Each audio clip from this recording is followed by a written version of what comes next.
Sejam muito bem-vindos a mais um vídeo do canal Cientificando. No vídeo de hoje nós temos uma convidada muito especial, que é a professora Viviane Alves, que ela é bióloga, tem mestrado em microbiologia pela UFMG e doutorado em ciências pela Unifesp. Fez pós-doutorado na Unifesp e na Fiocruz. Também é professora adjunta na UFMG e orientadora do programa de pós-graduação em microbiologia da UFMG. Também atua como divulgadora científica nas redes sociais, principalmente no Instagram. Depois a gente vai até passar aqui, né, professora, esse link aí do Departamento de Microbiologia que está fazendo um trabalho ótimo nesses últimos Com dias. certeza. Muito obrigado, viu, por ter aceitado esse convite.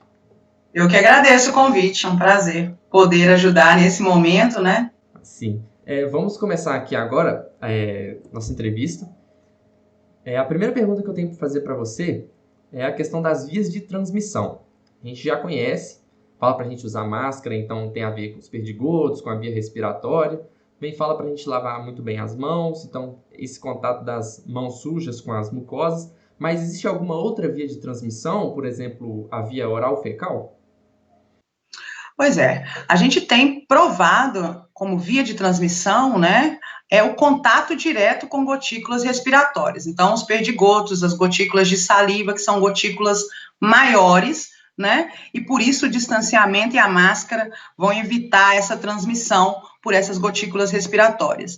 O que a gente tem também que pensar são que essas gotículas também podem estar numa versão menor, que são os aerossóis, né? Então, são microgotículas, e aí elas podem caminhar, né, voar, digamos assim, mais tempo, em distâncias maiores, podem ficar em suspensão, segundo os últimos estudos, por 8 minutos, até 14 minutos, e percorrer distâncias maiores que 2 metros. Mas a transmissão por essas gotículas, essas microgotículas, não são provadas. Então, o que a gente tem é a transmissão por gotículas de saliva. Essas gotículas de saliva podem se depositar em superfícies das mais variadas, né? Nos objetos do dia a dia, em roupa. Então, existe a possibilidade de transmissão por superfícies contaminadas, mas é um risco menor. Apesar de existirem trabalhos mostrando que o vírus é bastante estável, a gente tem que considerar que na vida real essa estabilidade vai depender muito das condições ambientais. Então, por isso, lavar as mãos com frequência, né? A gente vai ter deposição de vírus em superfícies, mas essa também não é uma via provada, né? Não há uma evidência, então, há pouco tempo, muitas pessoas questionaram se existia realmente esse risco de se contaminar por superfície contaminada, porque não há uma evidência científica mostrando que algum paciente se contaminou com objeto, certo? Essa evidência é dificílima de obter. Afinal de contas, a gente pega várias coisas, chega perto de outras pessoas, como separar? Então, em laboratório, é possível fazer isso. Na vida real, a gente talvez nunca consiga provar que alguém se infectou com uma moeda ou com uma nota. Então, essas são as vias mais comuns. Mas a gente tem a possibilidade de transmissão pela rota fecal-oral, já que a gente tem a liberação, pelo menos, do material genético do vírus nas fezes. O que é detectado hoje em dia é a presença do RNA viral nas fezes, no esgoto, por exemplo, né? E também em pacientes através de suave retal. Então, a gente vê que há liberação e pode ser de vários dias, mas ninguém ainda avaliou se há vírus infectantes nas fezes. Há um estudo que cita que em 5 pacientes, eles puderam observar, né, vírus infectantes nas fezes. Mas ainda não está provado de que as pessoas se infectaram por essa rota oral, então com mãos contaminadas por fezes, ou por material fecal, ou esgoto, se contaminaram por via oral. O risco existe? O risco existe. Né? Existem receptores ECA2 na mucosa da boca, né? Nas células epiteliais. Então, há esse risco, mas não está provado.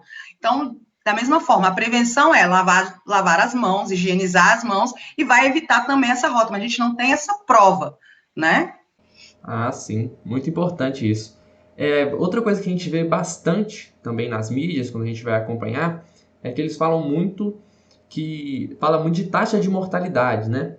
É, no Brasil agora ela está em mais de 5%, mas com certeza é porque há uma subnotificação do número de casos.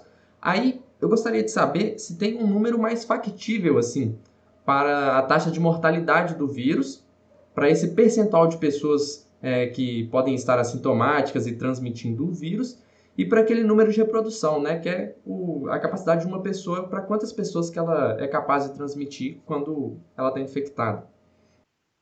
Pois é, isso tem variado ao longo dos países, né? Se a gente for observar os dados da China, é uma taxa de letalidade girando em torno de 3%, que seria metade da nossa, que hoje está em torno de 7%, 6,8%, e isso, considerando os dados que são apresentados para a gente, são os dados mais factíveis, são os dados que a gente tem em mãos.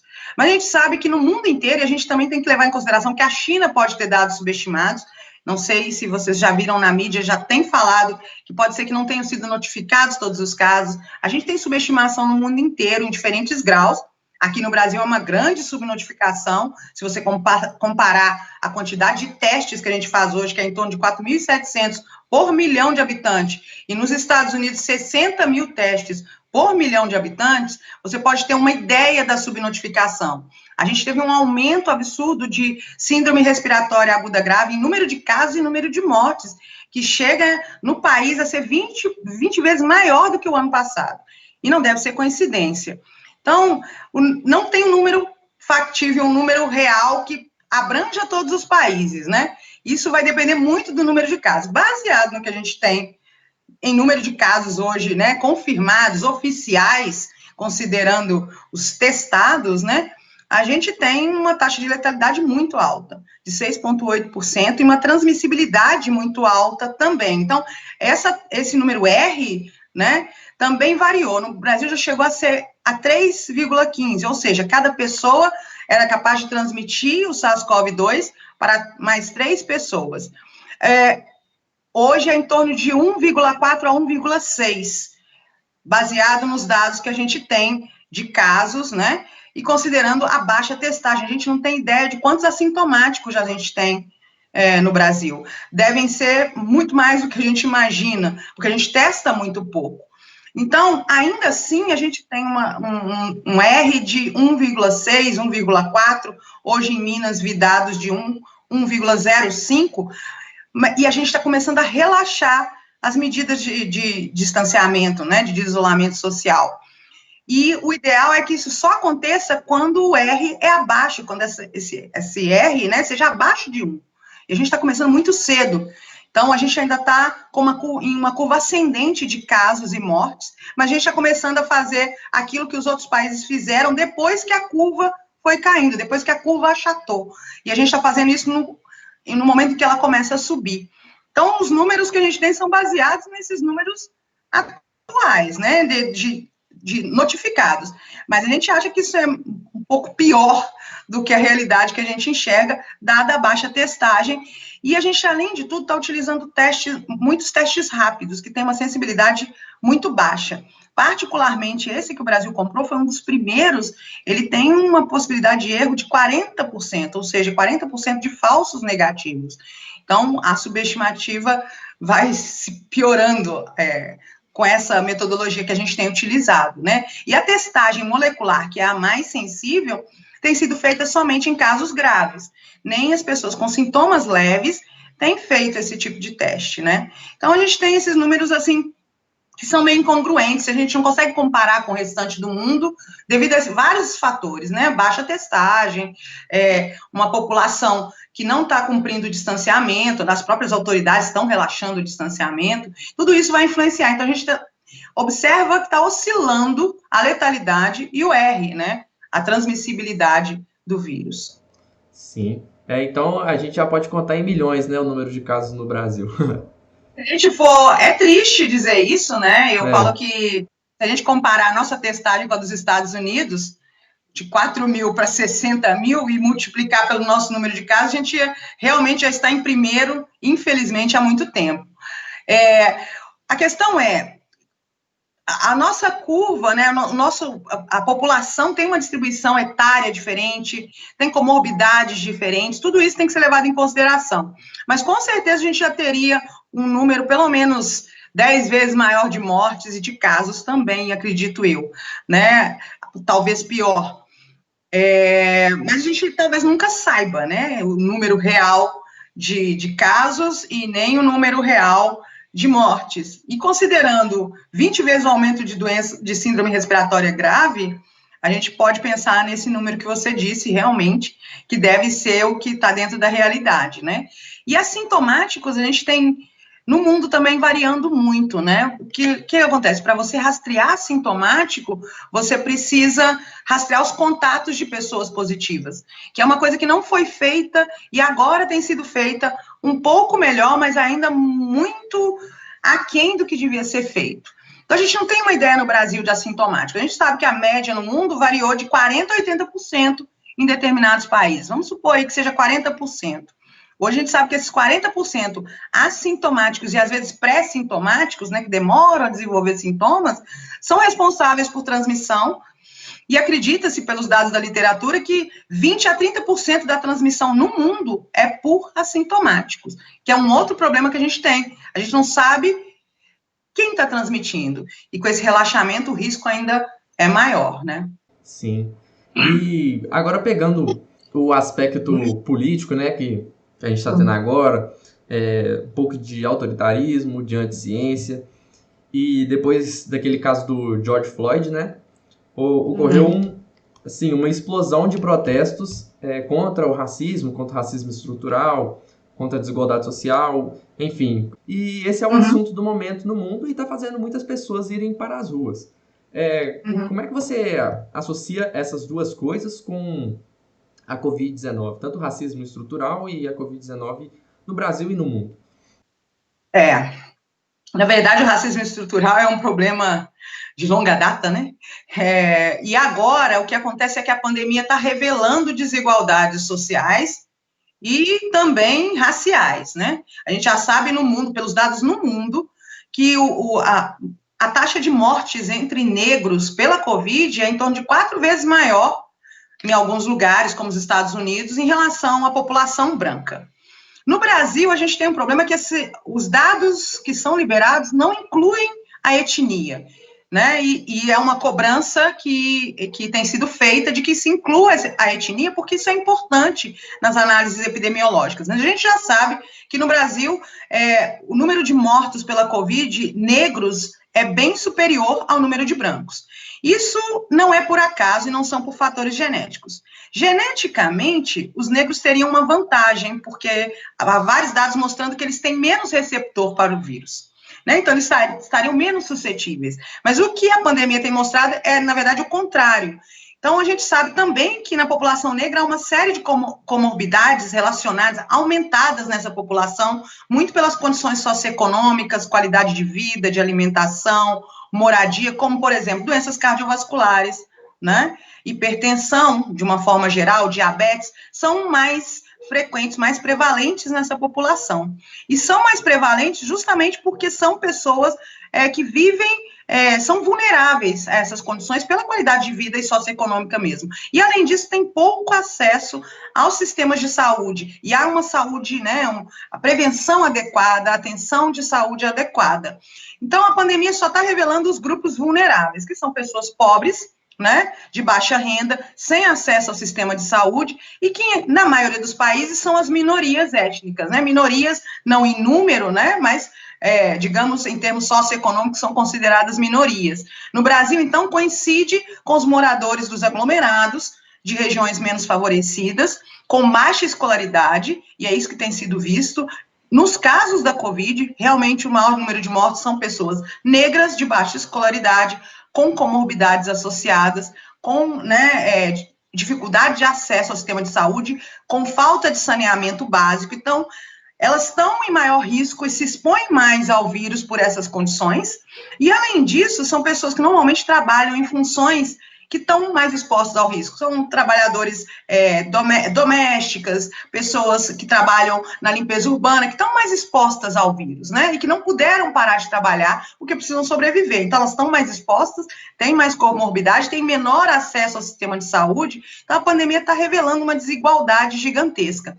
Junto com isso, vem essas questões do racismo estrutural, de preconceito, como aconteceu nos Estados Unidos, que está levantando, né, toda essa movimentação, e também aconteceu agora recente no Brasil, né,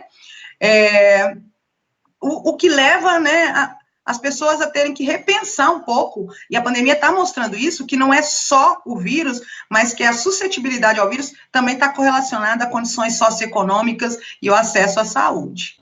Uhum. Isso é muito importante, né? E questão política, também voltando agora para a questão política, falar de políticos que, a princípio, né, estavam defendendo a ideia de imunidade de rebanho. E essa ideia é que se uma pessoa vai se infectar e vai desenvolver, né, uma resposta imune, mas nesse inteirinho ela pode acabar falecendo. Esse é o contrário. Mas se a gente pensar assim, já é comprovado que uma pessoa que teve o primeiro contato com o vírus, ela está imune a uma segunda infecção para estar propondo esse tipo de política? A imunidade de rebanho é uma loucura, porque a gente precisaria de 60% a 70% das pessoas com anticorpos, né, para que funcionasse. Mesmo assim, considerando a transmissibilidade desse vírus, a gente esperaria aí umas 150 mil mortes no Brasil, segundo os dados matemáticos e as progressões, né. Hoje, o que a gente sabe com modelos animais e com próprias pessoas que foram acometidas pela Covid-19 é que há, sim, desenvolvimento de anticorpos. Então, há desenvolvimento de anticorpo de fase aguda, né, que é esse enquanto a pessoa está doente, que é a IgM, e também há a produção de IgG, que são os anticorpos protetores, né, neutralizantes, que são aqueles que vão ficar circulando na corrente sanguínea e vão evitar, então, que a pessoa desenvolva sintomas da doença. Ela pode se infectar, mas o anticorpo vai neutralizar o vírus e não vai desenvolver sintomas da doença. Qual é a grande questão? Se esses anticorpos são realmente neutralizantes, se a quantidade de anticorpos que os diferentes pacientes estão desenvolvendo é suficiente para evitar uma reinfecção, se esses anticorpos reconheceriam variantes do vírus, porque é um vírus de RNA que sofre mutações, esses anticorpos seriam eficazes, e quanto tempo dura essa imunidade? Quanto tempo você tem esses anticorpos? Considerando os dados de SARS-CoV-1, que é o da SARS, depois de 2 anos, esses anticorpos deixam de existir. Então, para a SARS, esses anticorpos não duram tanto tempo, não protegem essas pessoas. Para a SARS-CoV-2, a gente não sabe ainda quanto tempo, a gente não teve tempo de análise ainda, a gente já sabe que a maioria das pessoas desenvolve anticorpos, e a maioria, porque existem casos de pessoas que não desenvolveram anticorpos em títulos, em níveis suficientes para proteção. São pessoas que podem ser reinfectadas? Não se sabe. Há relatos ainda não publicados e definitivos de pessoas que voltaram a apresentar sintomas. Então, se questiona se elas foram reinfectadas ou se ocorreu a reativação do vírus que ainda estava nos tecidos dessa pessoa, né? Então, existem várias possibilidades. O que a gente sabe hoje é que os anticorpos são produzidos. Se eles nos protegem de fato e por quanto tempo eles protegem, ainda é questionável. Então, por isso, não é possível ter um passaporte de imunidade, né? E se essa resposta de anticorpos terminar daqui a 6 meses? Então, essa pessoa que era potencialmente imune, que ganhou esse passaporte, ela vai perder esse passaporte. Além disso, para que a gente tenha o passaporte em si, passaporte de imunidade, as pessoas teriam que todas elas serem testadas, para ser justo. Os testes sorológicos são caros, a gente ainda não tem desenvolvimento, a tentativa de testes baratos, mas em média R$200. Só a classe mais rica faria esses testes. Isso seria mais um motivo de desigualdade, porque não seria acessível às pessoas que são mais vulneráveis e onde acontece hoje o maior número de casos, que são as pessoas com um nível socioeconômico mais baixo. Então, tem implicações éticas, né? Dar um passaporte de imunidade, né, baseado na presença dos anticorpos para um grupo de pessoas, sem saber se os anticorpos realmente protegem, por quanto tempo, e sem permitir que todos sejam testados. Primeira coisa é que, desse caso, deveríamos testar a todos, né? Porque mesmo assintomático vai desenvolver anticorpos. Mas isso é muito questionável, porque existem já relatos de pessoas que testaram positivo e não desenvolveram anticorpos. É a minoria, mas existem esses casos. Então, ainda é muito cedo para falar em imunidade protetora por quanto tempo, e isso é até uma implicação para o desenvolvimento de vacinas, né? Se essa imunidade realmente adquirida pela vacina também vai ser duradoura, se vamos precisar de várias doses, como acontece na gripe, todo ano tem uma vacina nova para a gripe, justamente por causa das variantes, né? Então, a gente ainda está longe da gente ter certeza sobre imunidade, mas já é um grande avanço. Sabemos que desenvolvemos anticorpos, que temos anticorpos protetores, agora resta saber se eles realmente nos protegem efetivamente a longo prazo. E já que você tocou nessa questão da gripe, a gente já sabe que existe aí uma relação sazonal, né, do clima com a estação do ano e a taxa de infecção de vários vírus. Até a professora Giliane explicou isso na última entrevista que a gente fez.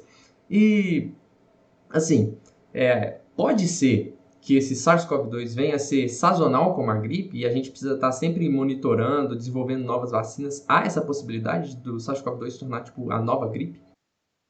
Sempre há a possibilidade, mas se a gente for pensar no momento em correlação com o clima, né, porque na gripe é sempre no inverno que a gente tem o aumento do número de casos e um pouco antes do inverno começa, então, a vacinação. Pode ser que aconteça o mesmo com SARS-CoV-2, mas até o momento os dados são inconclusivos. Não há uma relação entre uma maior transmissão no inverno e no verão. Na verdade, a gente tem dados mostrando que no início da pandemia parece que um clima mais frio favoreceu a transmissão, mas à medida que a transmissão ocorreu e o número de casos aumentou, esse não era um fator importante, ele se tornou irrelevante. E agora, recentemente, saiu um artigo de um grupo do Brasil mostrando que no Brasil, climas quentes e úmidos, como a gente vê, então, em Manaus, favorecem a transmissão. Então, ainda não dá para correlacionar e dizer, bom, ele é um vírus de inverno. Pode ser que com as adaptações, as mutações, né, e a adaptação do patógeno ao seu hospedeiro, e vacina, e o tratamento, e diminuir essa velocidade de transmissão, menos pessoas infectadas, que a gente consiga enxergar um padrão associado ao clima, e assim uma sazonalidade. Obviamente, quando a gente tem o inverno, a gente tem uma tendência maior a doenças respiratórias, vírus respiratórios, doenças bacterianas respiratórias e outras doenças respiratórias, como a asma, a rinite, tem uma incidência maior no inverno, né? Isso é o normal. Principalmente porque no inverno os ambientes são mais fechados, as pessoas se aglomeram mais, né, nesses ambientes fechados, então a transmissão acontece com uma frequência maior. Então pode ser que aconteça, mas a gente ainda não pode afirmar, porque a gente ainda não consegue, nesse nível de transmissão que o mundo vive, correlacionar o clima, né, à transmissão. Saberemos futuramente. Ah, sim. No futuro a gente vai descobrir muita coisa, a gente pode até ficar assustado, né, com os números.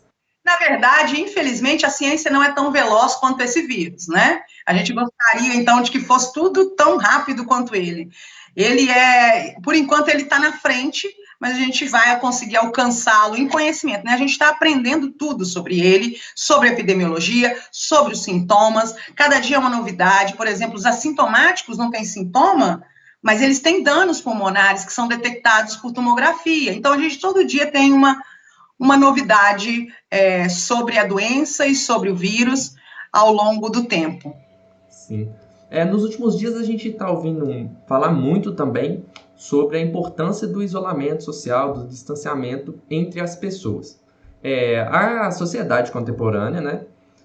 Eu, por exemplo, nunca tinha ouvido falar sobre isso. Minha avó também nunca tinha passado por essa situação. Assim, como que a gente está lidando com isso? A gente está acostumado a lidar com vacinas e tudo mais. E por que esse método, que não é tão tecnológico quanto uma vacina, tem que ser adotado? Pois é, eu também nunca vivi isso. É a minha primeira pandemia, né? Tudo é novidade. Obviamente, como microbiologista, a gente já conhece todas as histórias das outras pandemias, da gripe espanhola, e a gente está vendo que a gente está usando os mesmos métodos, apesar da nossa alta e moderna tecnologia. Simples. É um vírus novo, do qual a gente não conhece nada, e a ciência ainda não é mágica. Ela é muito veloz em relação à gripe espanhola, onde se demorou décadas para desenvolver uma vacina, e hoje a gente tem a vacina do Ebola, por exemplo, é a mais rápida de todas, que foi desenvolvida em 4 anos, né? Mas ainda está agora na população, agora que a gente realmente vai ver a efetividade dessa vacina, e agora a gente quer uma vacina em 18 meses no máximo. E muita gente ainda questiona, achando que 18 meses é muito. 18 meses é um recorde considerando todas as etapas do desenvolvimento de uma vacina, né, desde o in vitro no laboratório até os testes clínicos, que a gente já está vendo começar agora com algumas vacinas, né, alguns candidatos também à vacina, o que a gente tem para impedir essa velocidade de transmissão se a gente não tem vacina, e ela demora um pouco para chegar, né, em escala mundial, para 8 bilhões de pessoas, e tratamento que a gente também não tem, a melhor forma é evitar que o vírus se espalhe. E a melhor forma de evitar que um vírus que é transmitido por gotícula de saliva e por contato direto se espalhe é separando as pessoas, né? É evitando o contato. Então, evitar o contato entre o doente, ou mesmo que ele seja assintomático, com as outras pessoas, diminui a transmissão. E isso dá tempo para que o sistema de saúde possa tratar aqueles que se infectaram e têm sintomas mais graves, né? E também tempo para que a gente possa desenvolver uma vacina e tratamentos. E por isso existem centenas de grupos testando vacinas, centenas de grupos testando novos medicamentos e reposicionando fármacos já existentes para tentar tratar, né, os sintomas mais graves ou tentar prevenir a doença. Então, é um método arcaico, mas é um método eficaz, porque se você não tem contato com o vírus, a tendência é que você não fique doente, né? Obviamente, a utilização de todos os métodos de prevenção, distanciamento, máscaras, higiene das mãos, chega próximo do 100%, tá?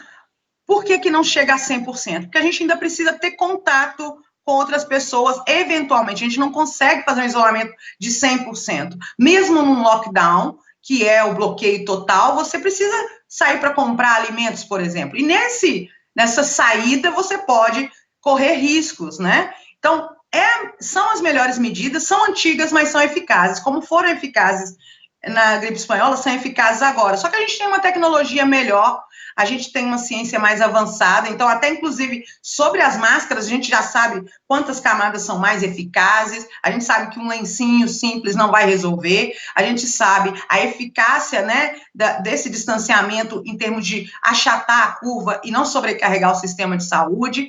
Então, a gente tem um preparo melhor e a gente tem a tecnologia a nosso favor para desenvolver vacinas, para desenvolver medicamentos em tempo mais rápido, que não tinha em 1918, né? Era muito mais complicado. E a gente tem, né, a comunicação entre os cientistas do mundo. A ciência está globalizada, então é um mutirão global para encontrar saída. E isso facilita, né?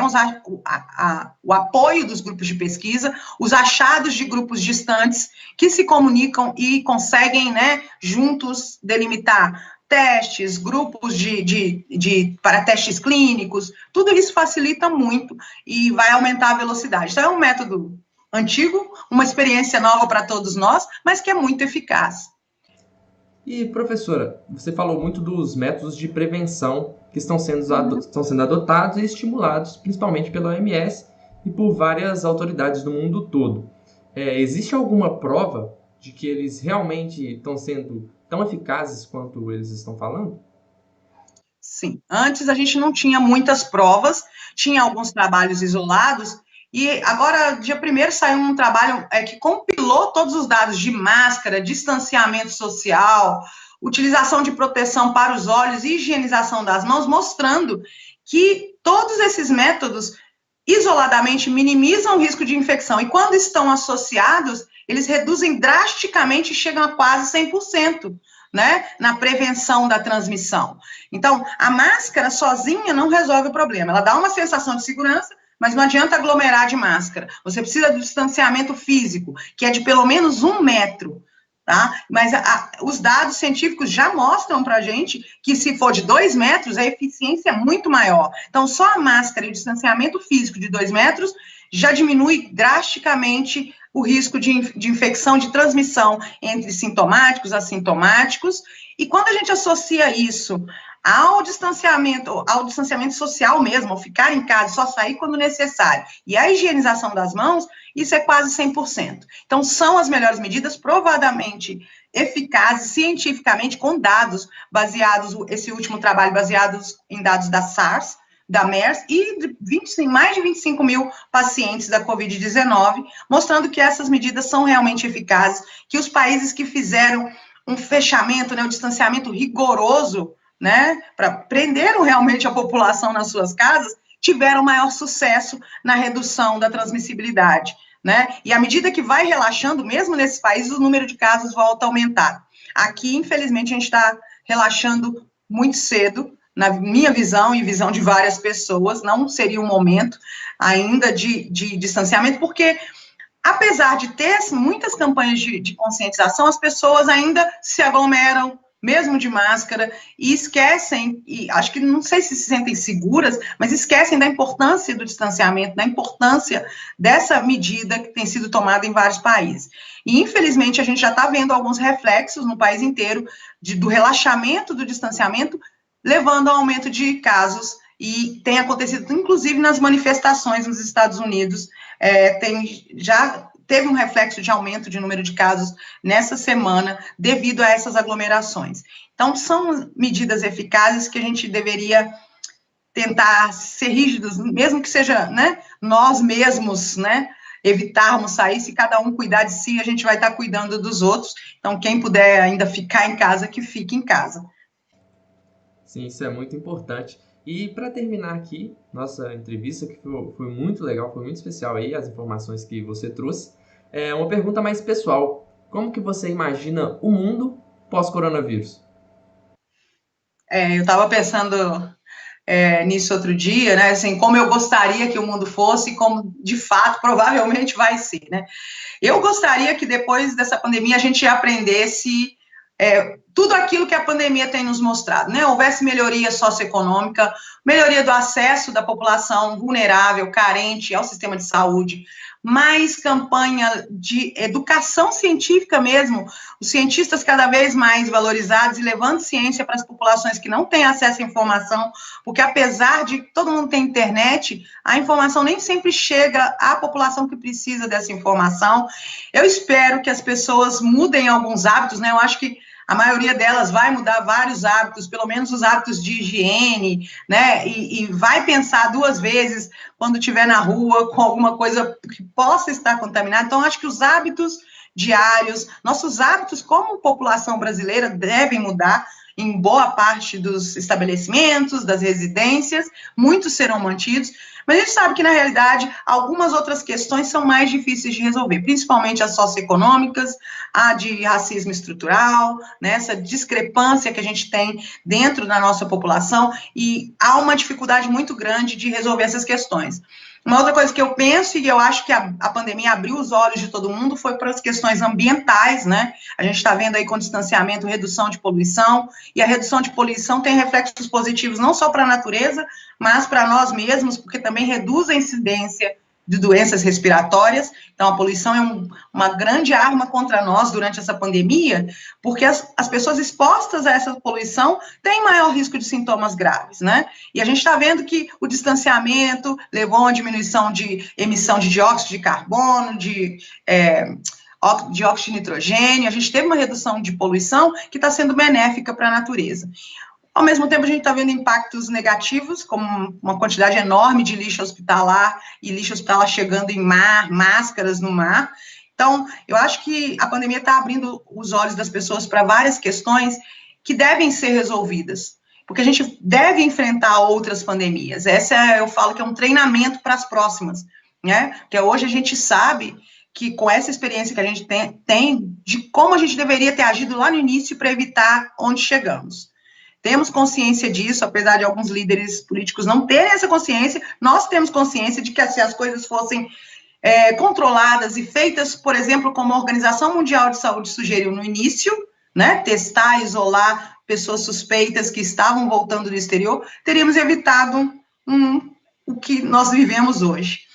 E é uma experiência que outros países já tiveram, por exemplo, a Coreia, né, os países orientais já tiveram experiência com o SARS e responderam muito rapidamente ao SARS-CoV-2, né, e talvez esse seja o maior aprendizado que a gente tem. A gente tem que aprender a conviver como sociedade, né, conviver com as tecnologias, nos adaptar e também mudar hábitos e mudar também a economia, a política dos países mais afetados. Professora, muito obrigado por essa entrevista, muito obrigado pelas informações, foi de grande ajuda e eu Aposto que o público do canal vai gostar bastante.